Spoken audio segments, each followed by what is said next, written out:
गुरुर्ब्रह्मा गुरुर्विष्णु गुरुर्देवो महेश्वरः गुरुर साक्षात परब्रह्म तस्मै श्री गुरुवे नमः। नमस्कार साथियों, एक बार फिर से आप सभी का आपके अपने YouTube चैनल अमेजिंग शिक्षा में बहुत बहुत हार्दिक अभिनंदन व स्वागत है। साथियों, आज हम करने जा रहे हैं क्रिया विशेषण। क्रिया विशेषण क्या है? देखिए, हमने क्या किया, इससे पहले एक वीडियो में विकारी और अविकारी शब्दों को जो है ना वहां पर आपको समझाने का प्रयास किया था। यदि आपने वो वीडियो नहीं देखी ना, वो जरूर देख लें कि विकारी शब्द क्या होते हैं और अविकारी शब्द क्या होते हैं। विकारी तो होते हैं संज्ञा, सर्वनाम, विशेषण और क्रिया। जिनमें विकार हो जाता है वे सभी क्या होते हैं? विकारी शब्द। किसी भी कारण विकार हो सकता है, लिंग, वचन, पुरुष, कारक, किसी के आधार पर भी वहां पर उनमें परिवर्तन हो जाता है। और अविकारी शब्द क्या होते हैं? जिनमें किसी भी कारण से कोई भी परिवर्तन किसी भी परिस्थिति में न हो। ठीक है ना, कभी भी जो नहीं बदलते, जिनमें कोई विकार नहीं होता, वे सभी क्या हैं? अविकारी शब्द हैं। इसके लिए आपको जो है ना हमारी विकारी और अविकारी शब्द वाली जो वीडियो है ना, उसको आप विस्तार से देख लें। वहां पर आपको बिल्कुल जो है ना स्पष्ट हो जाएगा कि विकारी क्या है और अविकारी क्या है। तो अविकारी के जो भेद होते हैं वो 5 भेद होते हैं। क्रिया विशेषण, इसके जो भेद हैं, वैसे हमने उसमें वहां भी समझाया था आपको, और यहाँ फिर एक बार फिर से मैं रिवाइज कर देता हूं। इसके जो भेद हैं वो 5 भेद हैं। क्रिया विशेषण, संबंध बोधक, समुच्चय बोधक, विस्मयादि बोधक और निपात। ये जो है ना इसके 5 भेद होते हैं। आज हम बात करेंगे जो पहला भेद है क्रिया विशेषण की। आखिर जो क्रिया विशेषण है वो क्या है, उसको समझते हैं। देखिए, नाम देखिए, पहले तो जो है नाम से समझिए आप। क्रिया विशेषण, विशेषण तो आप कर चुके हैं। विशेषण क्या होता है? विशेषण होता है जो शब्द संज्ञा या सर्वनाम की विशेषता को बताए। तो फिर ये क्रिया विशेषण क्या है? विशेषण का हमें पता है, तो क्रिया क्या होगा? जो शब्द क्रिया की विशेषता को बताए, जो अव्यय क्रिया की विशेषता को बताए, वो क्या हो जाएगा? क्रिया विशेषण हो जाएगा। ठीक है ना, यहां मैं लिख देता हूं क्रिया की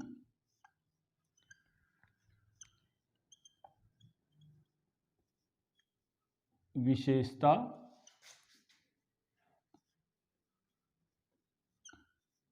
बताने वाले जो शब्द हैं वे क्या कहलाएंगे? क्रिया विशेषण अव्यय कहलाएंगे। ठीक है, अविकारी शब्द, उनको अविकारी भी कह सकते हैं, अव्यय भी कह सकते हैं। ये सारे शब्द वो हैं जो कभी परिवर्तित नहीं होते, कभी बदलते नहीं हैं। ठीक है, इसका जैसे उदाहरण लिखते हैं हम, मोहन मोहन धीरे धीरे लिखता है। धीरे धीरे लिखता है कह लीजिए, पढ़ता है कह लीजिए, चलता है, ये सभी क्रियाएं हैं। धीरे धीरे पढ़ता है। ठीक है, अब जो पढ़ता है ना, ये क्या है? क्रिया है, पढ़ता है। ठीक है, अब क्रिया कैसे कर रहा है वो, उसकी विशेषता क्या है कि वो धीरे धीरे लिखता है या पढ़ता है, जो भी है। ठीक है, तो ये जो धीरे धीरे शब्द है ना, इसको हम क्या कहेंगे? क्रिया विशेषण कहेंगे। ये क्रिया विशेषण अव्यय कहलाएंगे। ठीक है, तो इस प्रकार से जो है हमने इसको समझना है। जो क्रिया की जो विशेषता बताने वाले शब्द हैं वे सभी क्या होंगे? क्रिया विशेषण होते हैं। इसके आगे जो भेद हैं क्रिया विशेषण के, वो इसको 4 प्रकार से हम कर सकते हैं। जैसे इन जो शब्दों का निर्धारण है ना, जैसे एक तो कर सकते हैं हम कालवाचक क्रिया विशेषण के आधार पर। ठीक है, दूसरा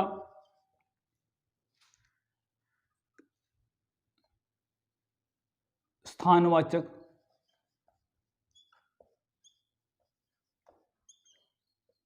क्रिया विशेषण होता है। तीसरा परिमाणवाचक क्रिया विशेषण, और चौथा होता है रीतिवाचक क्रिया विशेषण। ठीक है, देखिए क्रिया विशेषण को तो आपको समझ में आ गया कि जो भी शब्द जो है ना क्रिया की विशेषता को बताएंगे उन्हें हम क्या कहते हैं? क्रिया विशेषण कहते हैं, क्रिया विशेषण अव्यय कहते हैं। ठीक है, आगे जो इसका भेद है, कालवाचक, कालवाचक क्रिया विशेषण, स्थानवाचक क्रिया विशेषण, परिमाणवाचक क्रिया विशेषण और रीतिवाचक क्रिया विशेषण। ये क्या है, इसको हम कैसे पहचान लें, वो हम अभी आगे उसको समझते हैं, करते हैं। कि कालवाचक जो है वो क्या होता है और स्थानवाचक क्या होता है, इन सभी को हम समझ लें। यहाँ पर देखिए, सबसे पहला जो है ना कालवाचक क्रिया विशेषण, इसमें क्या होगा, जो अव्यय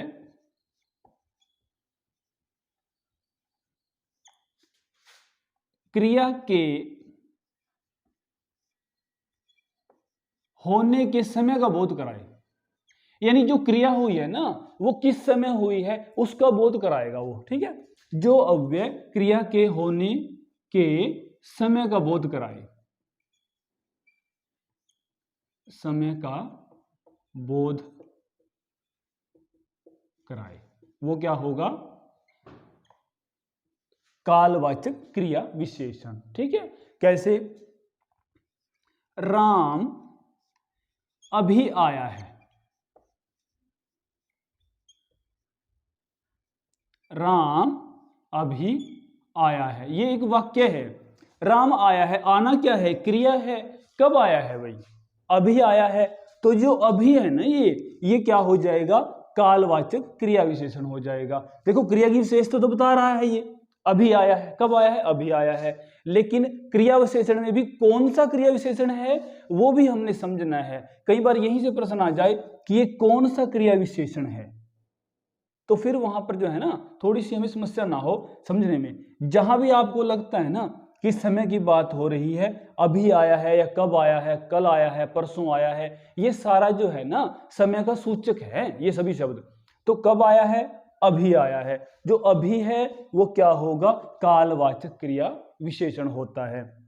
दूसरी बात, अगर आपको इसको पहचानना है वाक्य में, तो कब लगा करके आप प्रश्न बना करके देख लें, तो इसका जो उत्तर बनेगा वो क्या होगा, कालवाचक क्रिया विशेषण होगा। राम कब आया है, ये प्रश्न बन गया, और उसका उत्तर क्या है, अभी आया है, तो अभी क्या होगा, कालवाचक क्रिया विशेषण होगा, ठीक है ना।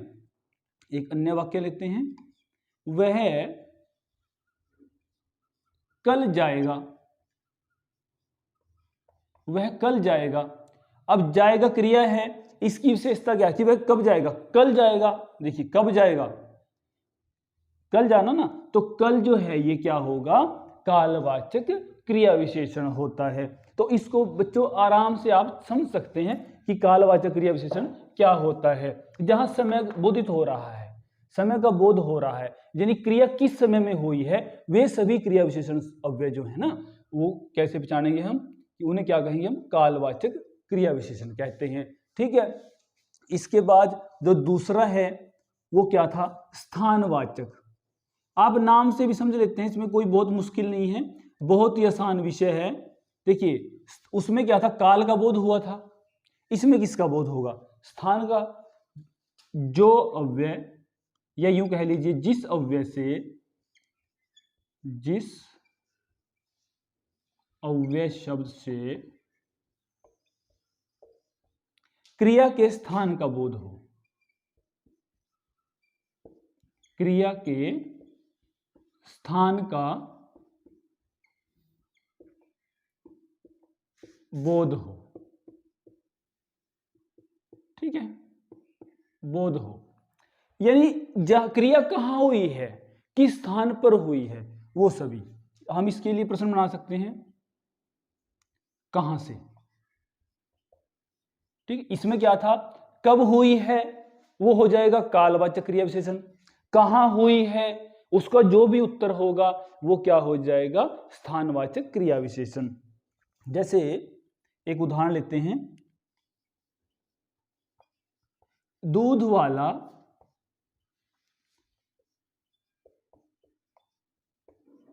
बाहर बुला रहा है, ठीक है। बुलाना क्या है, क्रिया है। अब इस क्रिया की विशेषता कौन सा शब्द बता रहा है, बाहर, यानी बाहर कहां बुला रहा है, कहां बुला रहा है, बाहर बुला रहा है। तो बाहर जो है ना प्यारे बच्चों, ये क्या हो जाएगा, स्थानवाचक क्रिया विशेषण हो जाएगा। वो स्थान का बोध करा रहा है कि बाहर एक जगह का जो है ना वो नाम है, कि वहां बाहर जो है वो बुला रहा है, ठीक है। लड़के सामने खेल रहे हैं, लड़के सामने खेल रहे हैं। ठीक है, अब खेल रहे हैं, कहां खेल रहे हैं भाई, प्रश्न बनाएं, कहां खेल रहे हैं, कहां से लगा लें आप, यहां कब से लगा लें, कहां खेल रहे हैं, सामने खेल रहे हैं। जो सामने शब्द है ना, ये जो अव्यय है, इसे क्या कहेंगे, स्थानवाचक क्रिया विशेषण कहेंगे। ठीक है, ये दोनों आपने समझ लिए ध्यान से कि कालवाचक में किसका बोध होगा, क्रिया होने के समय का बोध होगा, और स्थानवाचक में क्या होगा, क्रिया के स्थान का बोध होगा, क्रिया कहां पर हो रही है। ठीक है, अब बात करते हैं हम तीसरे क्रिया विशेषण की, यानी उसकी क्या पहचान होगी। बहुत ही सरल विषय है ये, बहुत ही आसान है, थोड़ा सा बस ध्यान से आपने इसको देखना है और समझना है। तीसरा है परिमाणवाचक क्रिया विशेषण।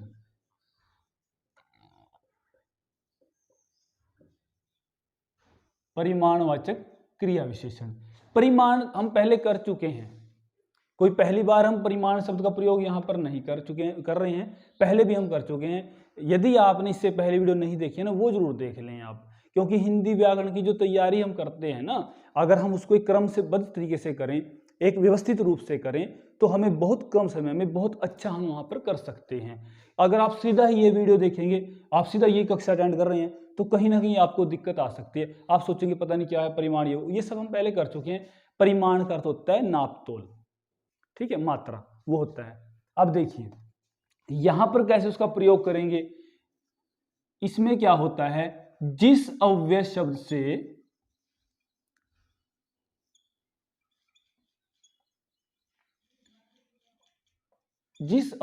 से क्रिया के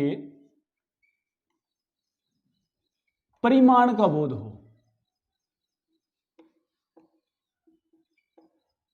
परिमाण का बोध हो।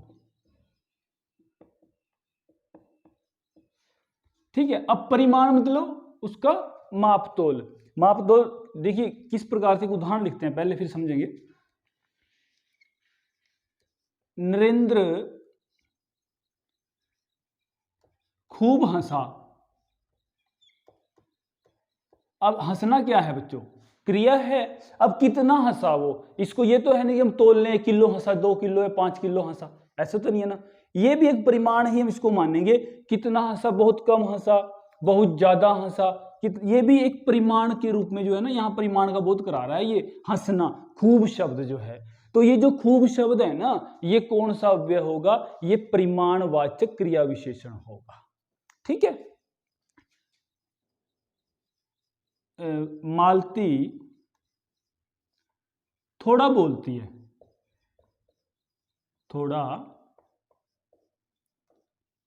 बोलती है।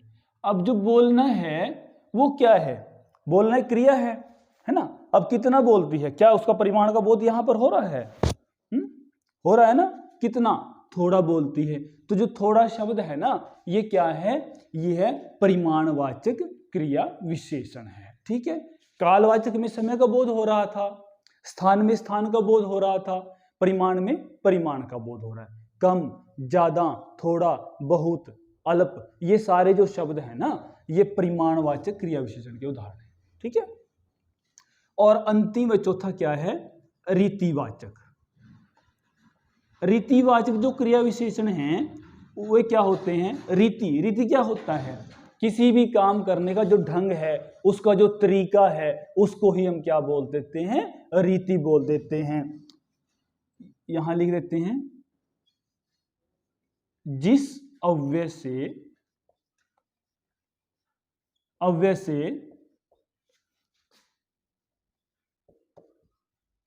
क्रिया होने की रीति और क्या कहते हैं इसको, ढंग या तरीका। ठीक है, जिस अव्यय से क्रिया के होने की रीति, ढंग, तरीका, इन सब का बोध हो। ठीक है भाई, यानी कार्य कैसे हुआ है, या कोई व्यक्ति कार्य कर रहा है, कोई जीव जंतु कार्य कर रहा है, वो किस ढंग से कर रहा है, क्या उसका तरीका है, ये सारे जो शब्द है ना ये किस में आएंगे, रीतिवाचक क्रिया विशेषण के अंतर्गत आते हैं। जैसे उदाहरण लिखते हैं, सर्प रेंग कर चलता है, सर्प रेंग कर चलता है, ठीक है। अब चलना क्या है बच्चों, क्रिया है, उसका जो सांप का चलने का ढंग है ना, जो तरीका है वो कैसा है, वो रेंग कर चलता है। जो रेंग कर है ना, तो ये क्या हो जाएगा, ये रीतिवाचक क्रिया विशेषण हो जाएगा। यानी जहां भी आपको ढंग या तरीका क्रिया का नजर आए तो वो शब्द क्या होगा, यानी यहां पर रीतिवाचक क्रिया विशेषण होगा। एक अन्य उदाहरण लिखते हैं, माधुरी मधुर गाती है, माधुरी मधुर गाती है। अब गाना जो है ना एक क्रिया है, और कैसा गाती है, वो मीठा गाती है, मधुर गाती है। जो मधुर शब्द है ये क्या हो जाएगा, रीतिवाचक क्रिया विशेषण हो जाएगा। थोड़ा सा आपने ध्यान से समझना इसको, उसके नाम में ही सब कुछ छिपा हुआ है, ठीक है ना। पहली बात तो ये समझ लें हम कि क्रिया विशेषण है क्या। क्रिया विशेषण एक अव्यय है, एक अविकारी शब्द हैं जो कभी भी परिवर्तित नहीं होते, जो कभी भी नहीं बदलते। देखिए आप ये कोई बदल सकते हैं, ये कभी, ये ऐसे कहीं किसी भी आप लिंग में लिखिए, किसी भी वचन में लिखिए, ये बदले नहीं जा सकते, ये ऐसे ही लिखे जाएंगे, ठीक है। तो दूसरा, कालवाचक समय का बोध होगा क्रिया का, स्थान में स्थान का बोध हो गया, परिमाण में परिमाण का बोध हो गया, और रीतिवाचक में रीति का बोध हो गया, ठीक है। तो आज का जो हमारा विषय था क्या था, क्रिया विशेषण और क्रिया विशेषण के भेद, ठीक है। इसको कैसे पहचानेंगे, कैसे इसको देखेंगे, ठीक है बच्चों। तो आज की जो कक्षा है यहीं पर हमारी संपन्न होती है। सर्वे भवन्तु सुखिनः, सर्वे सन्तु निरामया, इसी मंगल कामना के साथ जय हिंद, वंदे मातरम।